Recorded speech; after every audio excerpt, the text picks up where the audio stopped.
Witches, Devils, and Ill-Conceived Love Stories in Twin Peaks, Episode 19. Twin Peaks, Episode 19, The Black Widow. Written and read by Clay Dockery.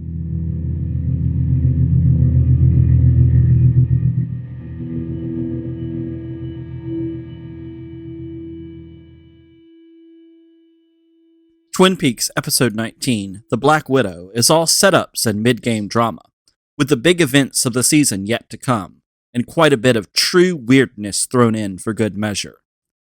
There is an idea that even the worst episode of a great television show is better than the best episode of a bad one. I'm not certain that The Black Widow is the worst episode of Twin Peaks. There are a few other options in this stretch of the second season, but it certainly has a few moments that test that maxim. This episode is heavy with style and flourish, but without a great deal of payoff. Also, there are some really uneven moments, baffling choices, and long stretches with little Nicky or James on the run. All of Twin Peaks Season 2 bounces around through a bunch of plot lines after the big reveal of Laura's murderer being Leland Palmer, Ray Wise, possessed by Bob. Even though the season is past its midpoint, none of the new plot lines have really gelled yet. The true mysteries of the Black Lodge are still in the future, as are the full machinations of Wyndham Earle's evil plans. It isn't the case that Episode 19 has nothing going on, though. It's just that all of it seems a little off from what one would expect from the show. The tone of the show has always been heightened. The acting and direction of the pilot still stand out due to how spectacularly unusual it is to see anything quite so unnatural on TV. That was one of the great innovations that Lynch brought to the series. The show wouldn't be what it is without that weirdness. But this latter era of the show is defined by a strangeness. This is particularly acute in some of the attempts to blend comedy into the darkness. The comedy of errors. There are several pure comedic plot lines in Episode 19, mostly related to Little Nicky, Joshua Harris, and the so-called Black Widow, Lana Budding Milford, Robin Lively. Lana in particular is presented in a supremely odd way. Her ability to control the men of the sheriff's department certainly has the thematic ideas of a typical Twin Peaks plot, but something about its execution just seems wrong. A lot of that dissonance is in the direction. Caleb Deschanel seems to have given the actors the idea that they should act as though they are in a Pepe Le Pew animated short. The way the men of the sheriff's department stare at Lana and follow her around seems to indicate that she really is being presented as some sort of witch. The Little Nicky story is just as arch and uninspired. The child certainly could be some sort of demonic spawn. That sort of thing certainly isn't without precedent in the Peaks universe. But somehow the show both doubles down on the notion and refuses to commit to it. The fact that all of this is also tied to the off-putting business of the relationship between Dick Tremaine, Ian Buchanan, and Lucy, Kimmy Robertson, makes it even harder to take. Dick is not a compelling character, and his introduction as a foil to Lucy and Andy's love story does him no favors. The only benefit of the Little Nicky plot is that it allows us to meet his social worker, Judy Swain, who is played by a very young Molly Shannon. Shannon's comedic chops certainly give her character a nice spark, but her presence only increases the oddness of the plotline. Lucy and Andy were always silly characters, and they remain so in their appearances in The Return. But there is something lovable and lovely about the two of them. They are adorable in their weird quirkiness in other episodes, but here they mostly just seem weird. Andy also gets saddled with the animated thought balloon of Little Nicky as a devil. This moment is so out there that in the essential Wrapped in Plastic, John Thorne calls it the worst single moment in the entire series. It never struck me as being that terrible, but it is weird and just doesn't fit the tone and style of the rest of the show. According to Kimmy Robertson, she and Goaz were so turned off by the direction the writers set forth for their characters that they both were actively hoping to be written off the show at one point. Thankfully they weren't. And Robertson has gone on to become a great ambassador in countless interviews for both the original series and the revival.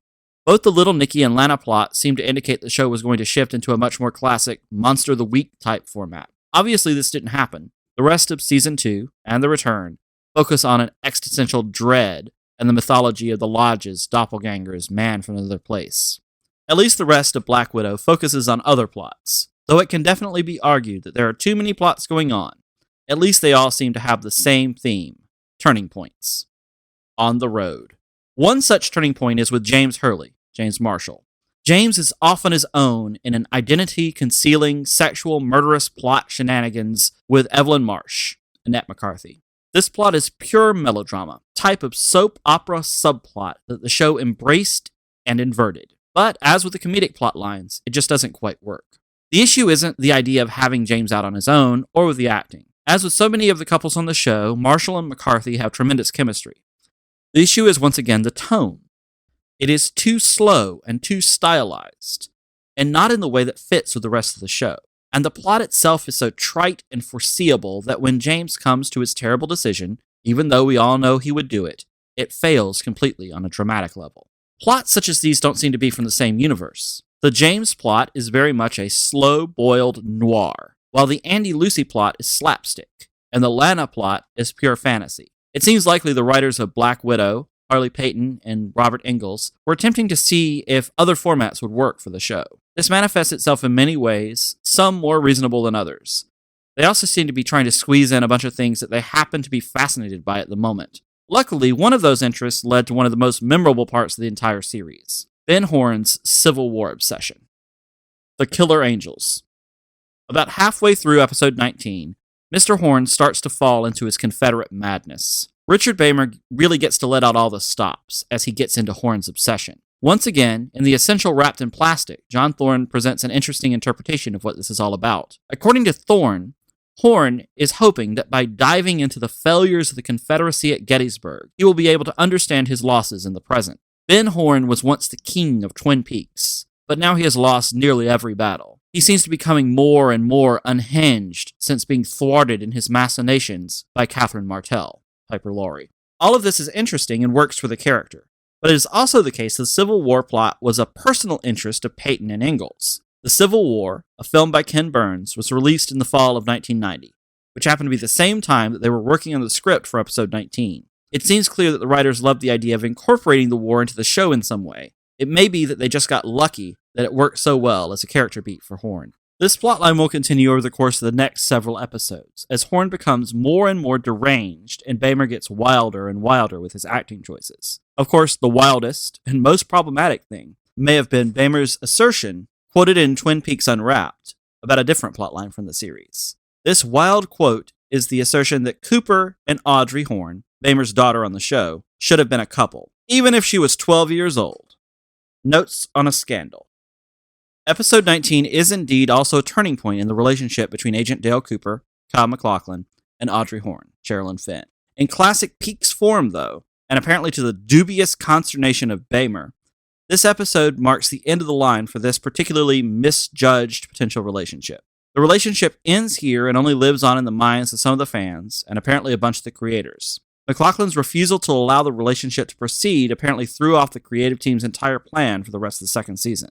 This is one of the more fascinating examples of an actor guiding and protecting a character, and from the comments by Peyton and Ingalls in Twin Peaks Unwrapped, they were incredibly upset by it. Peyton, in particular, really wanted to explore a potential Dale-Audrey relationship, and goes so far as to blame MacLachlan's refusal for some of the show's ratings failures. It is, of course, undeniable that the two characters are electric when they shared the screen. The actors were and are dynamic, charismatic, and beautiful. But I, like Kyle MacLachlan, believe it would have destroyed the character of Agent Cooper had this relationship gone forward.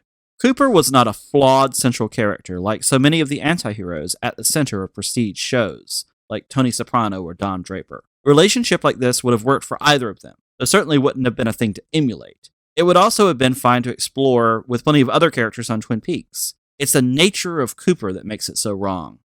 The character in MacLachlan's portrayal became so indelible through his wonderful sense of logical righteousness. It's clear from the show that Cooper is attracted to Audrey. It isn't necessary for him to be a saint, but by moving in a different direction, both of the characters are free to live and love and not be forced into a gross relationship. La Cage aux Folles. And moving Audrey away from the relationship angle and into the she wants to be an FBI agent one was just a better story to tell.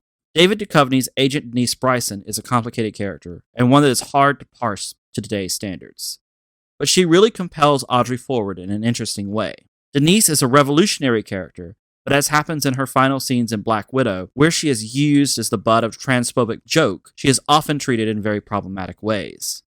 This story isn't about Denise's gender status, but is instead about what it means for Audrey to see a woman in a position of such power and authority. Still, it is also weird that there don't seem to be any other female FBI agents in the show's universe. And yes, there is still some of the Audrey is doing this to be close to Cooper plotting involved as well. But because of McLaughlin's stance, this entire development becomes much more intriguing by making it about Audrey herself instead of her relationship to Cooper. Even disregarding the relationship and behind-the-scenes drama, Agent Cooper is off his game for most of the Black Widow. Things have not been right for him since turning in his badge, which represents so much of his identity. He turns in his signature suit for a large flannel shirt as well. Despite all of this, we still get some amazing Cooper moments.